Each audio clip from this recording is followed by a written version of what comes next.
G'day guys, Jared Powell here, back with another episode of On the Shoulders of Giants. And today I've got a really special treat for you. I sat down with Professor Peter O'Sullivan, who really needs no introduction, but Peter is a giant in the physiotherapy space. He's a productive researcher, he's a clinician, he's got viral videos on YouTube, which I urge you to go and watch. Peter has been a tremendous influence on my career as a physiotherapist. We speak at length for about an hour on all sorts of topics, but we're focusing in on Peter's evolution, personal evolution, in terms of his beliefs and his research over the last 20, 25 years. And they have changed. And I urge all of us to be a little bit more reflective in our practice. If Peter can do it, so can we. So without any further ado, I hope you enjoyed today's conversation with Peter O'Sullivan. Cheers. Hello and welcome. So I am privileged today to be joined by Professor Peter O'Sullivan. Hi, Peter, and thank you very much for coming on the show. It's a pleasure. Thanks for inviting me. No, absolute. The privilege is all mine. So firstly, Peter, it's an absolute real thrill to talk to you today. I've mentioned to you a moment ago, but I've read all your work. It sounds nerdy, I know, but I've been really heavily influenced by it. Without trying to embarrass you too much with too many grandiose statements, you have really influenced a generation of therapists for the better. And I would just like to take this opportunity to say thank you for your work, and you've made a real difference. Well, I probably have to preface that by saying that it's not just my work. I am so privileged to work with an amazing group of people, researchers, clinicians, both here locally and nationally, internationally, who have a huge part of that journey. So, I'm just part of a team of people who have been part of this journey. So important to recognize that. Yeah, good. That's a good point. We're going to get to some of your publications in a minute with some really special co-authors as well. So I'll sort of just briefly introduce you. So everyone knows who you are, Peter, but you're a professor of musculoskeletal physiotherapy over in Perth at Curtin Uni.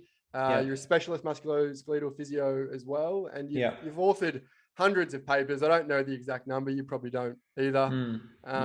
And the papers they have made a real impact, and they've made people think, and they've made people reflect, and they've challenged dogma, especially my biases when I first started reading them 10 years ago.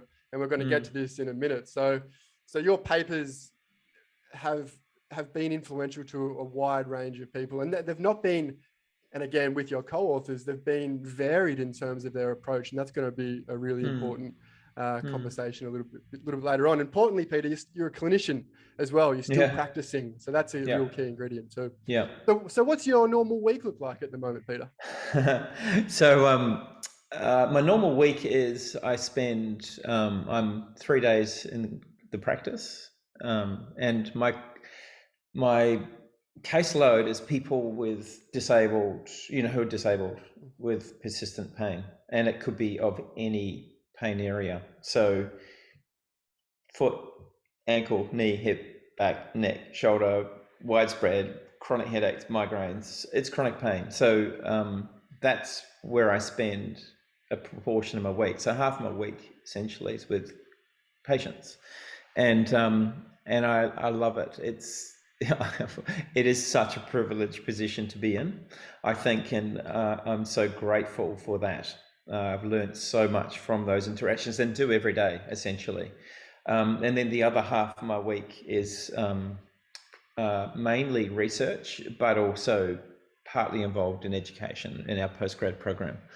And so that would involve a number of, research projects, supervision of PhDs and the like, postdocs. So have you made a deliberate effort to sort of maintain your clinician status? Yeah, actually, during my PhD, I worked part-time clinically, and my PhD was a clinical PhD. And ever since then, I've only ever had a part-time position at the university. So my whole academic career has been on a 0.5 position. And that's been probably one of the key things for my career development, I think, in that there's this kind of interplay between, working as a clinician has allowed me to ask clinical questions that we can then explore in a research environment. I also see clinical practice as the perfect N of one experiment, which has got all the biases of being N of one, but it also gives you an in-depth understanding of the individual. And we often lose the individual when we do big data assessments. The individual gets lost and we start talking about mean differences, and we don't see the complex, multi-dimensional profile of people who come to see us, which is essentially every person we see. And I think that gets washed out in a lot of research. And so we talk about these kind of very general understandings of pain, but it doesn't tell us about the individual. And you probably see in that journey, you talk through my research journey, that we've really embedded ourselves in the qualitative space in the last number of years, and potentially, I mean, that kind of resonates with me as a clinician, because that is the story that I hear every day in clinical practice. And, you know, in my view, that's where we have to go in research, is be embedded and engage with the people with the lived experience, because that's where we'll learn the most. Oh, beautiful. So you lead us perfectly into the next question or to the next. So I'm just going to talk here for a bit, Peter. Nobody wants to hear from me, but I need to just set it up, and then go for it. And then we're going to hear from you. So I've gone through your back catalog, Peter, and this is your life, all right? And I've arrived at an early paper in the 1990s, 1997, which was called, I think you're the lead author of this one, Altered Patterns of Abdominal Muscle Activation in Patients with Chronic Low Back Pain. So this is 24 years ago. And then we go to the early 2000s. We've got a paper titled Lumbar Repositioning Deficit in Specific Low Back Pain Population.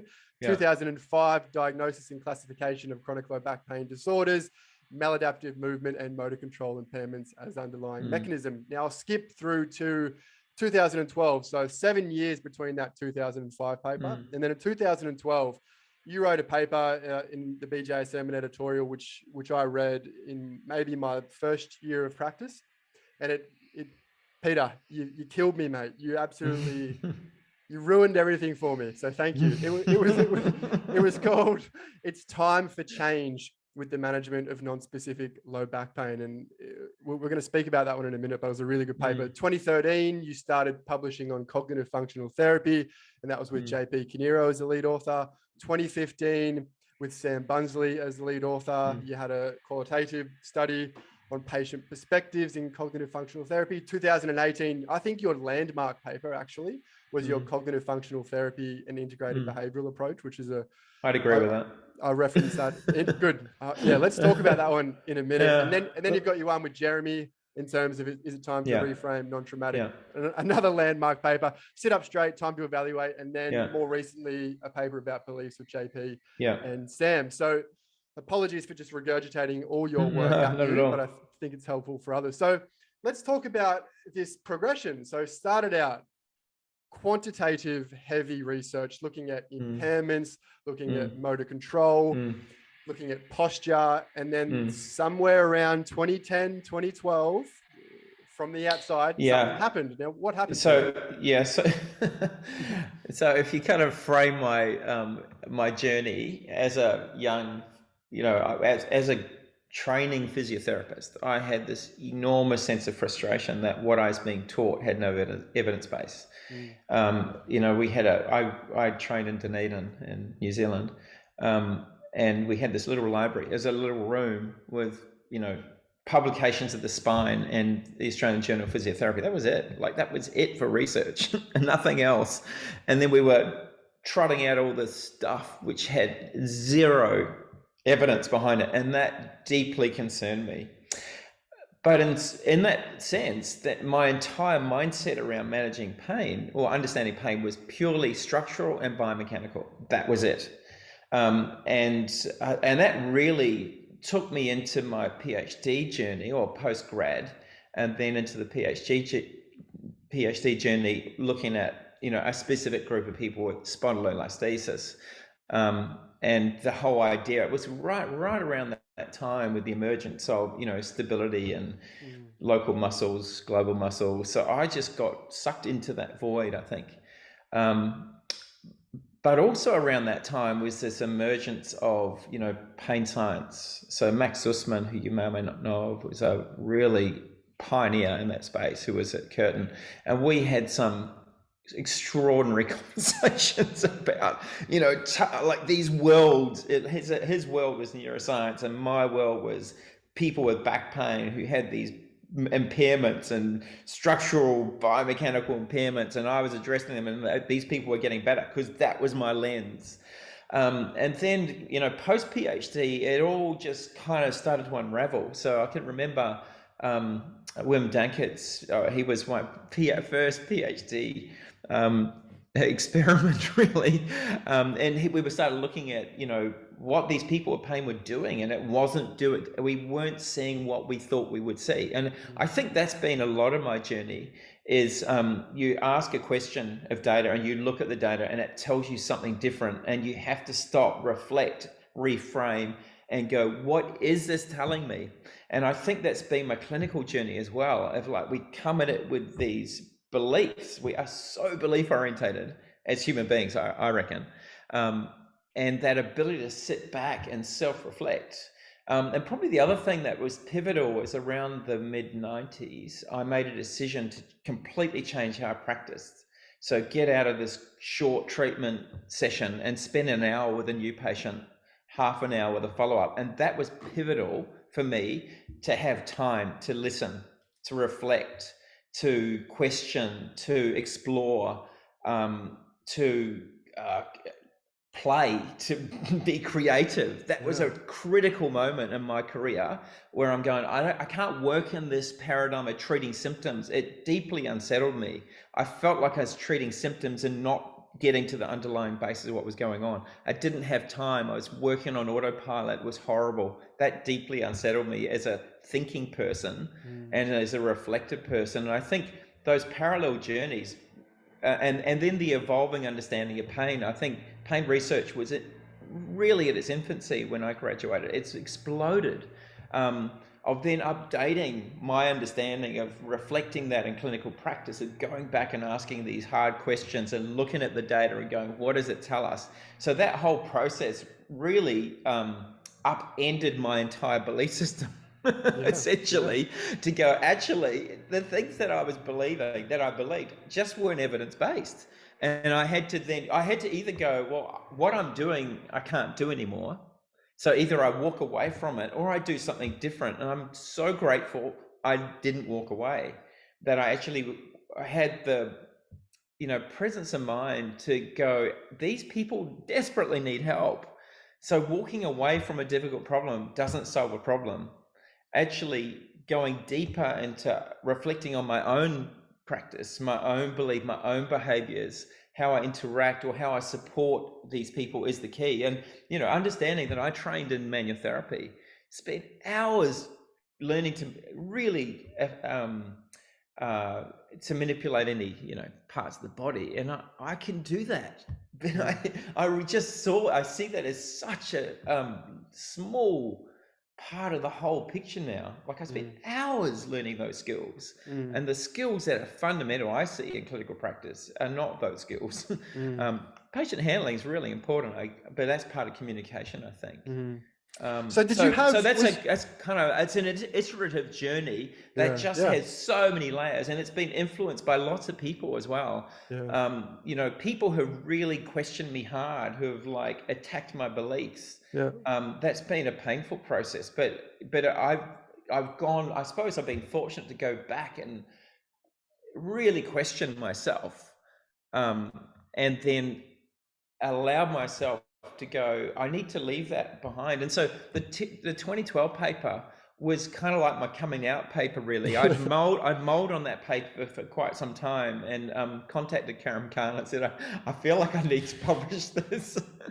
I need to kind of set my record straight, because you hadn't mentioned other papers like clinical instability. It was my belief system that these behaviors that we were seeing in patients were a fundamental deficit in the stability of the spine, and it was all just about that. And I just had to kind of throw that cloak away and go, you know what? That's how I saw the world, but this is now how I see the world, and this is how I think we have to move forward.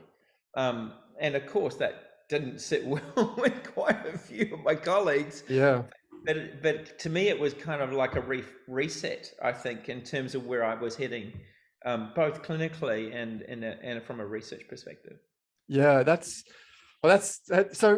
so around about that 2012 paper. So you were sitting on that for a few years, I imagine, intellectually. You were thinking Definitely, about yeah. what was How going would I on. write this? How would I frame it? Yeah, And I kind of felt like I've been tagged with this, yeah, but you were into, stability. You published on this stuff, and I'm like, I had to come out and go, look, I get it. That's where yeah, it was at, but yeah, that is not what I'm thinking. And the reasons people got better were probably completely different reasons to what I thought. Why a human being changes is probably got a lot more to do with fundamental beliefs and their perception of threat. And probably what we were doing is reframing in a way that de-threatened them. And look, you could argue, you could take lots of different ways of doing that. I don't think it was the best way or evidence-based way. And so I had to reset that for myself. Mm. And then, so publishing that, so how was it received sort of broadly at the time? Were you Oh, lauded? Were you mixed. criticized? Yeah, totally. Mixed? Yep. Yeah. I think there are a lot of people who thought I'd gone to the dark zone. Yeah. Like lots of people, Mm. and felt like I'd betrayed my training and my profession, and Yeah. it was not received well at all Yeah. by a number of people, Yeah. and others I congratulated me for having the guts to do it, and I didn't really see that as particularly brave. I saw it as kind of redemptive for me more than anything. Nice cathartic moment for you. It was definitely. It was like, I could breathe a sigh of relief. It was like I just threw off that piece of clothing that really Awesome. I'd outgrown. Yeah. It didn't suit my fashion at the time. Yeah, well, yeah. And so on that, right? So 10 years ago seems like, in the grand scheme, not that long ago, but in evidence-based practice in physiotherapy, I think if it's quite a long time ago, actually. And so when that paper came out, so you were already practicing differently at that point, I Yes, imagine? definitely. Yep. Oh, yeah, Yep. absolutely. So that was more a An landmark academic point to yeah. go, well, I need to set my next direction clear here, because I've evolved way beyond where I was at. And people were like they were talking to me like I was back 10, 15 years ago. I'm Yeah. like, that's not me anymore. I don't Yeah. sit in that space anymore. So yeah, no, I'd well and truly moved by that time. And that was more like a signpost to go, actually, just to let you know, Yeah. because I was getting all these emails about, this work that I was like, that's not where I'm at anymore. So this was like, hey, read this. This is where I'm at now. But isn't that amazing, the evolution of not just your beliefs, but the research as well? And I think it's missing from a lot of practice. And I'm not having a go at anyone or anything, but this reflective mindset in regards to evidence. And you mentioned 5-10 minutes ago that you had two choices. You could either keep doing or leave what you were doing, I couldn't or keep go doing it. down a different pathway. I Or couldn't. there's a third option. You just keep doing what you're doing, No, ignorant I couldn't. at all. Yeah. Couldn't do it. No. And did you So just that feel? I'm a bit. That's me. I'm not. Yeah. I'm a value-based human being. So I just can't do shit I don't believe in. I can't. Yeah, I mean, I nearly failed electrotherapy in my undergraduate training. I hated it. I didn't believe in it. I thought it was bullshit. I'm like, I just can't subscribe to stuff I don't believe in. And that's probably been to my disadvantage advantage over my life. But it is who I am. Yeah. You're that guy. I love it. I am that guy. And I kind of reflect on where we've come as a profession. We kind of got ourselves, we're historically locked into this, short consult. You're paid for the session, not for time. It's ridiculous. Like, that is driving really poor practice. That constrains people to not having time to think and evolve. I think it's a disaster for us as a profession. And I bailed out of that early, and that was critical for me in my growth, I reckon. How did you achieve but I that? reckon I just did it. Yeah, you just went. I just said, look, if no one's come and see me, that's okay. But I'm here, and I'm going to spend an hour with patients, and I'm going to charge them for that time. Yeah. And if they want to come, that's cool. If they don't, that's cool. And I never, ever in my entire career have I been without a significant wait list of people wanting to come, because these people want to tell their story, and no one gives them time. Yeah. Yeah. Look, okay. Look, I'm gonna come back to that in a second. So just on your evolution again, you know there are many people in the world who just look at your early work, right? And then are completely ignorant to any evolution of your thought or any evolution of your thinking. Well, it probably makes them feel more comfortable. Yeah, totally. So do you think that's what underlies it all? It's this Yeah, it's how they make totally. sense of their world, sunk Yeah, cost totally. fallacy, all Look, this we kind of know stuff. that's what human beings do, right? We Yeah. cherry pick stuff that fits our Yeah. worldview, and Yeah. we ignore stuff that doesn't because it Yeah. unsettles us. Yeah. Because we are fundamentally belief driven. Yeah. Yeah. Yeah. And there's parallels with patients there as well, Oh, I guess. Okay, parallels so with climate change yeah. and vaccines Yeah. and politics and God knows what.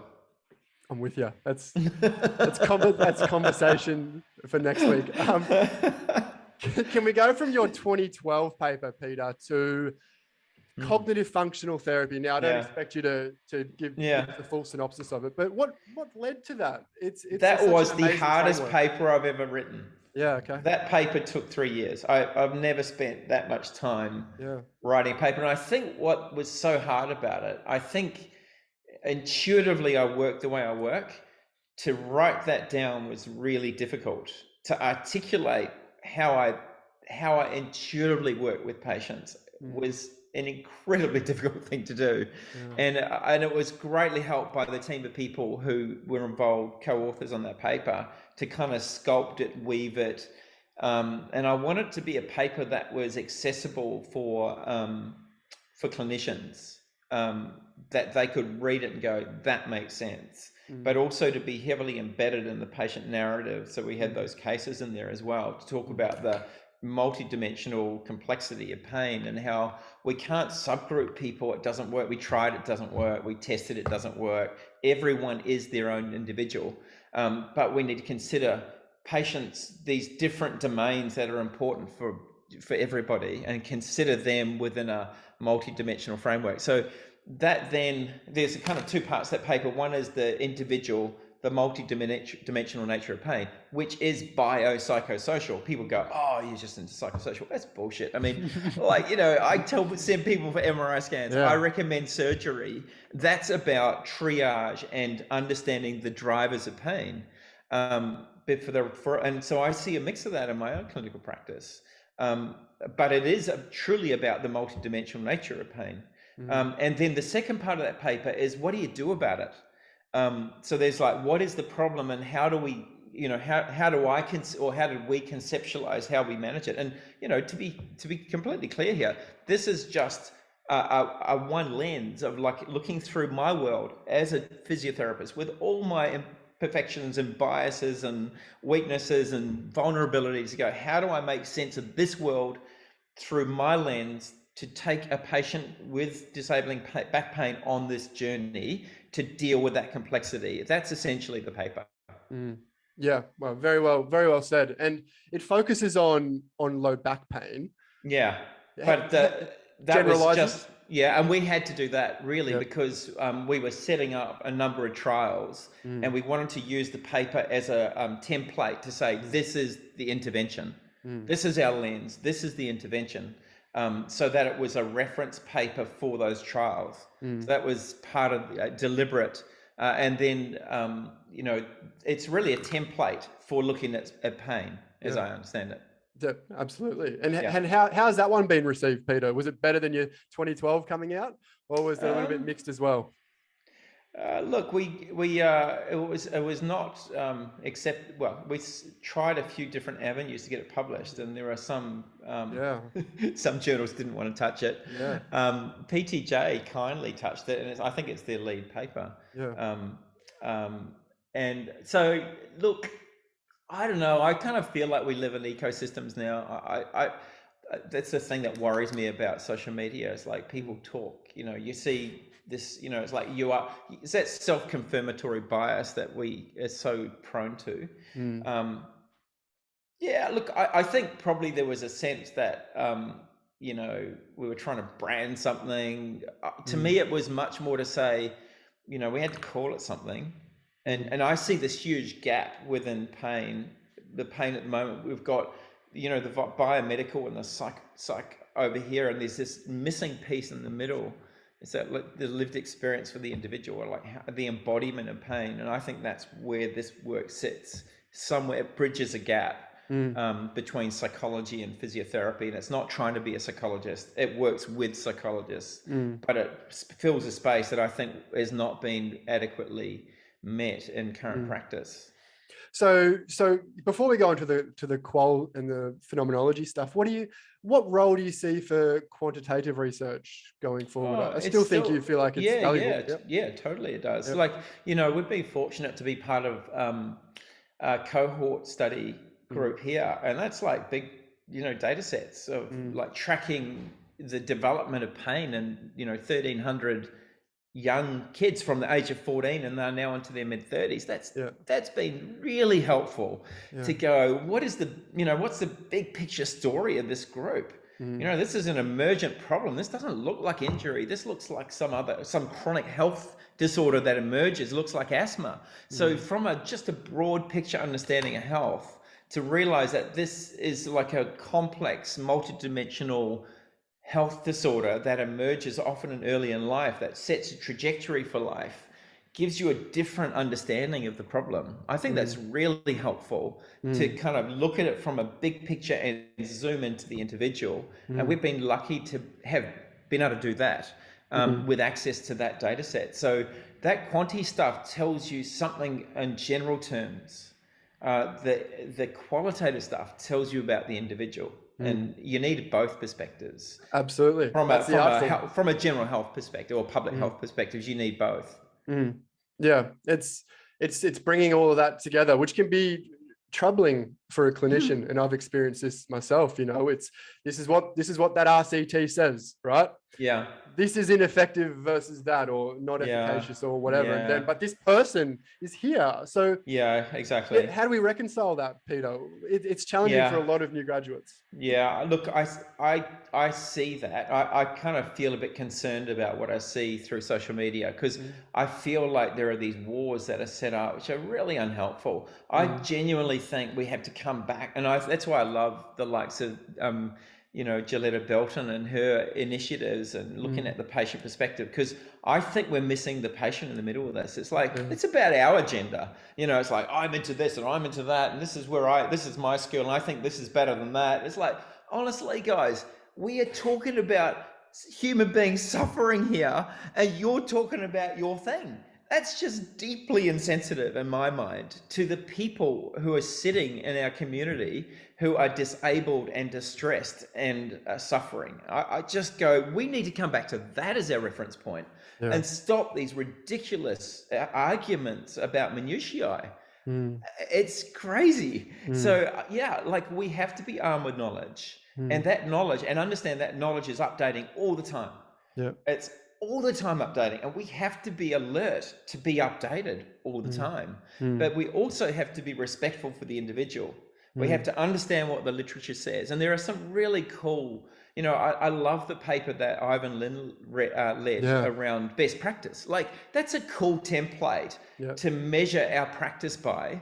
And then the follow-up to that was patient-centered care, which I think is a really cool paper around how do you deliver that practice. That's a really safe space, I reckon, for a clinician. It's not about you should do this, you should do that. It's about the person sits in the middle of that. And the person is the key, and their agenda is the key. We come to this question with our agenda, and that's not right.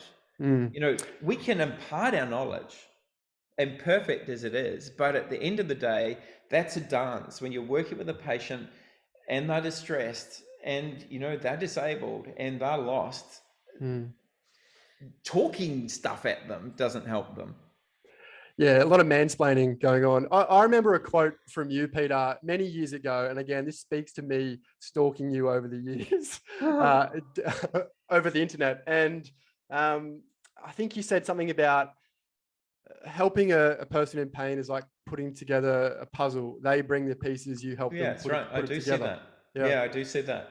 And is that a nice metaphor or way? I see it like that. So literally, people come in to see me. I had a classic case, this week of a lady who came in, just incredibly distressed. and she's going, my back seized up a few months ago with the COVID jab. It's a COVID jab. Yeah. Like, it was a COVID jab. Has to be. Really distressed, right? And as it unraveled, there was all this stuff happening in this person's life, like really tough stuff happening in this person's life. And the COVID jab might have just triggered something, might have lit a match in a very dry forest with a rushing wind that turned into a forest fire.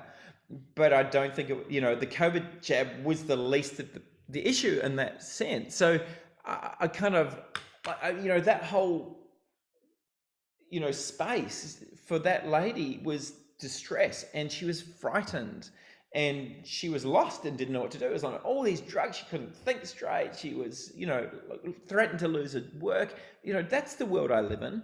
Yeah.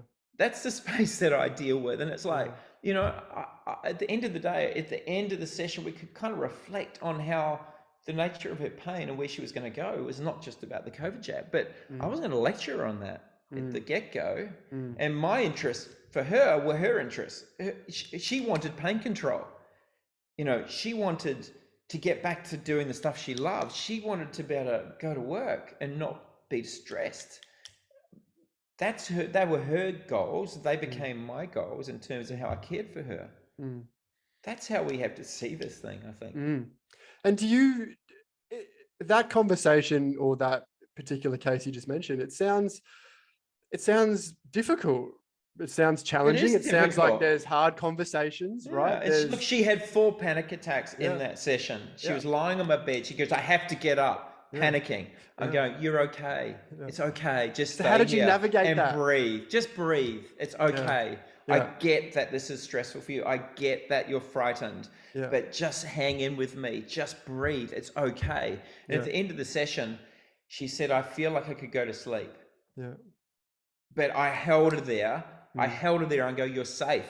And like, if you understand fear, and that's why Sam Bunsley's work, and I have to credit some wonderful people who've taken me on their journey. Like these PhDs, colleagues of mine have taken me on journeys that they've led, that have taken me through these awesome spaces, like Sam's qualitative journey of understanding pain-related fear. It's such a helpful body of work. And it's resonates with Sam as a human being. She's deeply interested in the individual. But it's so helpful to then arm you to go, what I'm seeing in this patient is fear.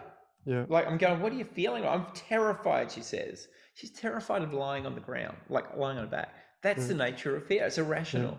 Yeah. And then it's tough, but I reckon that massively reflects us. Like we have a discomfort of seeing people distressed. We have a discomfort of seeing people in pain. That's on us as an individual. Am I comfortable with distress? Well, I have to be in my job. Like yesterday, I don't know, 6 of my patients would have used tissues. That's a normal day for me. It's normal. It's good. It's healthy. It's a normal experience of people who are suffering with pain. I'm okay with that. We are not trained to deal with that stuff as physios. We find it difficult. We shut it down. We ignore it because that's on us. And I reckon for the first 7 years of my career, it still happens. When times get tough, what do we fall back on? We fall back on these fixing movement impairments. We fall back on a little bit of manual therapy, which I'm not demonizing. No, me neither. Look, I use manual therapy because it's the patient's agenda.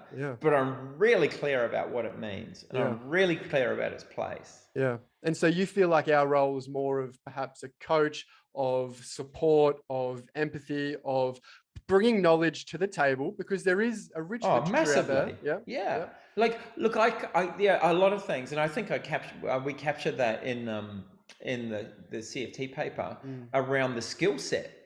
Like, it's a broad skill set. I think that's so cool. Like, we have to be really skilled in communication. We have to have a deep understanding of human behavior. We have to be able to triage for specific pathology. We have to have skills around coaching. We have to have handling skills. We have to be able to be adaptable in the way we train people and skilled trainers of movement and build. I mean, essentially, what we're doing is fundamentally, I think, de-threatening people, building self-efficacy, shifting people's understanding of their world. And that's hard for clinicians. It's bloody hard for a patient with a lived experience. So there are two behavior change things that we think have to happen with a clinician. One is for us, and the other is we need to do it ourselves to take our patients on that journey. And that's what we're seeing at the moment through our training programs with physios. Is like they're telling us this is that's an intervention in themselves. And some people find that easy. Some it's really tough, and some won't ever go there.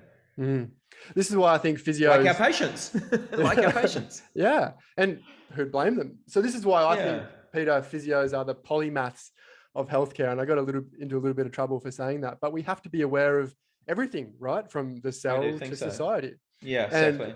And I'm not trying to denounce any other profession. All healthcare professions should probably be like that. But we also have to appreciate how complex it can be as a job, right? Yeah, and that's it is. Yeah, what it is. So we have to support each other, and new graduates especially. Totally, right? so important. Yeah, I don't not undermine them. Yeah. Totally agree.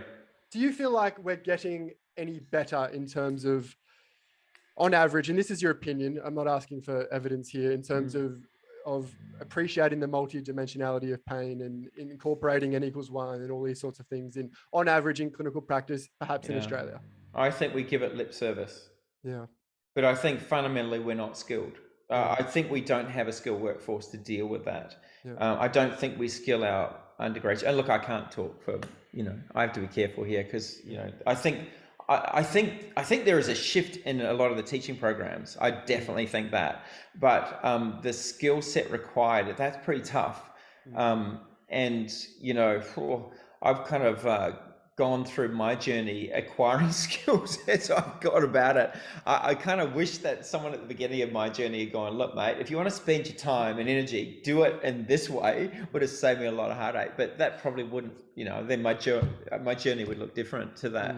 And I don't regret anything that I've done from that angle. But yeah, I think we need to really be, I think dealing with, particularly, if you think of our health challenges at the moment, there's communicable diseases. Pain is a massive issue. It's a huge source of disability. We're not managing it well in our communities. We're not funding it properly. We're not porting the resources into it that need to be. That constrains bad practice, as I see it. And we're not upskilling people to feel confident in dealing with it. And that's what we understand from the qualitative study. So yeah, we have to really, I think a multi-pronged approach of develop evidence. So we just can't be doing shit that's got no evidence. That's part of what we're interested in, and look at it to say, can we talk about self-management, right? Self-management doesn't happen. Self-management is coached, it's evolved. That's a really hard gig for someone who's locked into opioid dependency and out of work and whatever. To shift them towards self-management, a massive goal. It's in the guidelines, but how do you do it? What does it mean? There's no framework behind that. And it's like the reviews go, address psychological and physical barriers to recovery. Well, what does that look like? How do you do that? I feel like we have this huge opportunity to upskill, which to me is kind of like, that'll be the second part of my journey as I see it. That's kind of like my next chapter, I reckon. Yeah, awesome. Yeah. My last chapter, maybe. No, Peter, you've got many more chapters to go. So that sort of gets us to, just briefly, yours and Jeremy's paper, right? In terms of this, how we're trying to reframe how we care for people with persistent musculoskeletal pain. And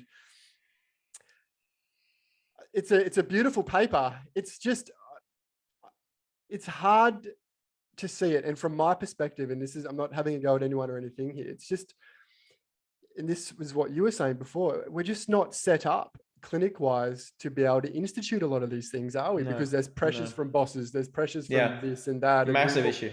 So Massive issue. So I look at it this way. You don't go to a psychologist for 20 minutes, do you? yeah, no, Why not? good point. They don't work like that. Mm, I don't work like that. mm, I can't work like that. mm, Now, 20 minutes is okay to screen a sprained ankle for someone who's hardly coping. Give them some advice. So, my view on how we should be structuring practice is screen for complexity early, yeah. and then drive people down two paths. So for those who have got simple problems, don't overtreat them because you'll over medicalize them. They don't need it. Reassure them, set them up for success because that's all they need. Reassuring, education, success. For those who are vulnerable, we need to capture them early because we know they emerge early. And most of these people present with a recurrence of an underlying problem when shit happens in their life. Usually is what happens. And our systems are not designed to deal with that. So Ivan Lin did this, led this study in ED, looking at people with non-traumatic pain. Heaps of them coming into ED with back pain, neck pain, and they're scanned and given opioids and sent on their way. Like, these people are crying for help. They're frightened. And what are we doing? We're frightening them more. That's nuts. So, in my mind, we need to be able to screen people. Everyone should be screening their patients, identify those who have got, who've got complex, and then either not hold them, either refer them to people who are skilled to deal with that complexity, or upskill yourself to deal with it yourself. And to my way of looking at it, you don't want to spend an hour with every sprained ankle or a calf strain or whatever, because that's just not fair on those people to pay for that. But that idea of actually structuring funding around complexity, to me, just makes a whole lot of sense. That would change our landscape if we could do that. Yeah, I'm with you there. Well, so I'm conscious of your time here, Peter. What are you working on at the moment? Is there anything we need to keep an ear out for? Or? Where do we go? Well, we've run this big trial in Australia, which is called the Restore trial. It's a 2-center trial between Perth and Sydney. And ironically, it's the only CFT trial that's been conducted in Australia. And people go, well, why does that happen? Well, there's a perception that if I treat my patients, or I don't treat any patients and collect their data. Never. Doesn't happen. Because that's got huge inherent biases. But this trial was it's a fully funded NHMRC trial, where we trained a group of practitioners to competency. So it wasn't like you just go and do a program and go out. Like, we trained to competency. So you couldn't be involved in the trial unless you were delivering what we perceived to be CFT.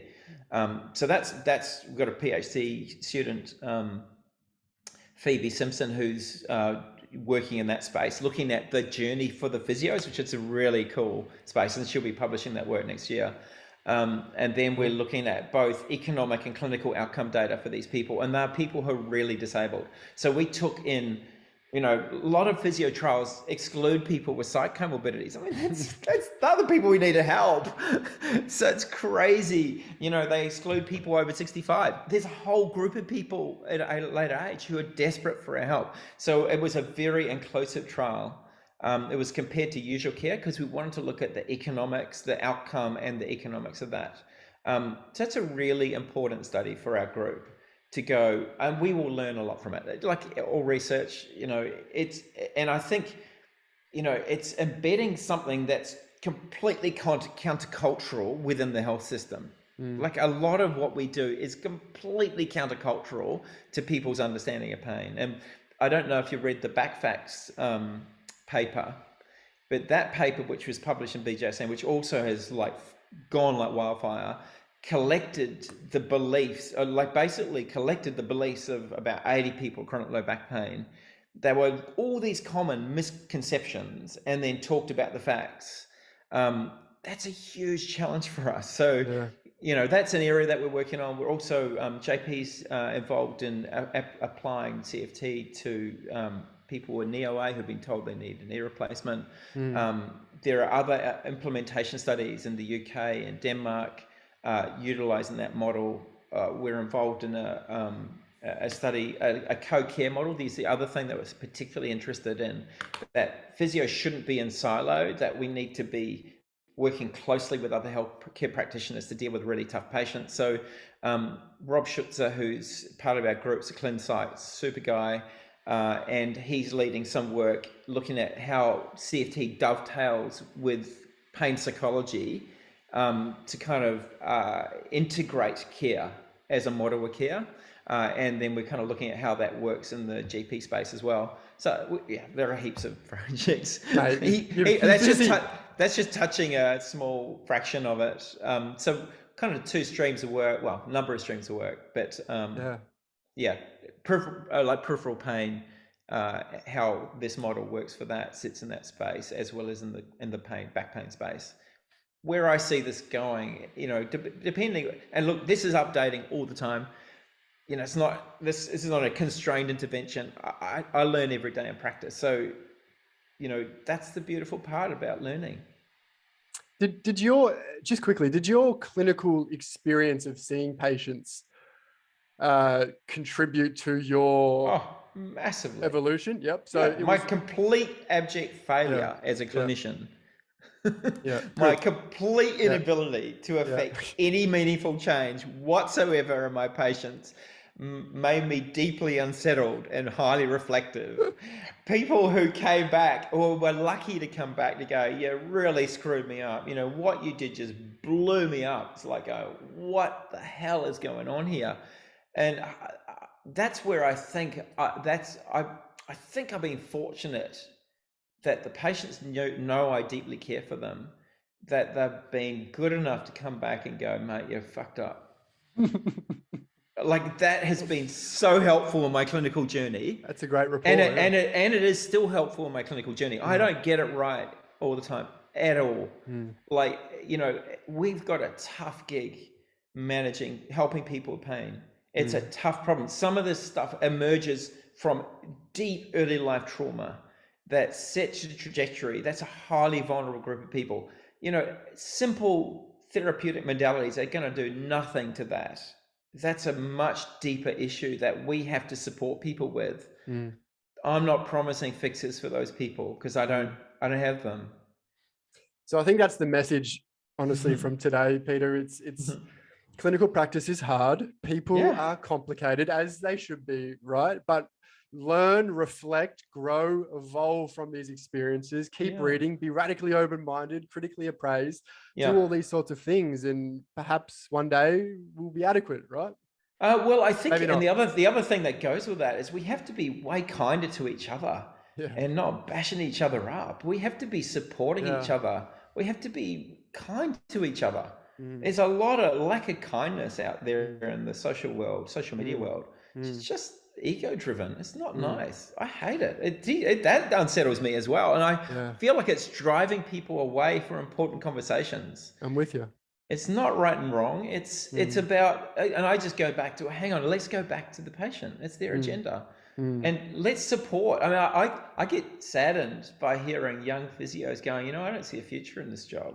That saddens me, but I go, well, that's a product of partly training, partly the way the system is operating, the constraints of current practice to survive force you into these doing shit that you probably don't want to be doing, that you don't believe in. That I've been fortunate. I could have ended up there. I would have gone and done something else, and I nearly did. I nearly left at an early stage in my career. I nearly did, but I'm so grateful I didn't, because I love my job. Yeah, good. I want to just finish with that. I got this card yesterday. This is the golden moments for me in my work. Dear Peter, there are no words for me to express the amount of thanks and gratitude for you. You have given me hope and happiness and zest of a life again. Thank you for being a compass to help me get on my right track. Like, that's the gold that makes me love my job. And that's a person who was out of work, who was on a shitload of opioids, who was disabled and distressed, and now is back at work. She's off all the drugs. She's got a pathway for a future. She still has some pain, but it's not dictating her life. Like, that is just the loveliest experience. As it's such a privilege to take a person on that journey. And look, not everyone gets to walk that path, but if in my small time on this planet I can help facilitate a shift in how we care for people, I'm happy with that. Beautiful. All right, Peter, I'm going to finish off with, what book are you reading right now? And these are weird questions. But That was people interesting. love it. Look, I just recently read John Suzuki's The Legacy. Oh, cool. It's a very cool book. It's very short, but it's kind of a reflection on our responsibility to care for our planet. Yeah. It's a very beautiful book, and it resonates deeply with me. I feel very unsettled with our political landscape at the moment and how we're operating. And to me, I don't see a lot of discussion around that. But, you know, care for ourselves, care for each other, care for our planet as part of our ecosystem. Yeah. Peter, that's a perfect end point. That's absolutely poetic. I thank you so much for your time, mate. Like I said, this is really, you know, 10, 15 years of being a physio, and you've been probably the biggest influence on my career. I know I can speak for a lot of my colleagues as well. I'm not trying to inflate your ego here, Peter, but I'm just trying to say thank you. So thank you very much for your time. Yeah, look, thank you. And I think one of the things that we don't often know, we don't really know how our work sits on people.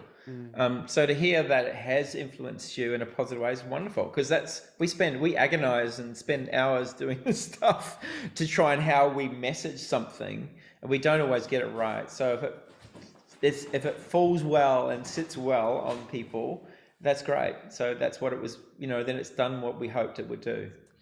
So thank you. No, you're welcome. Thanks, Peter. Cheers, mate.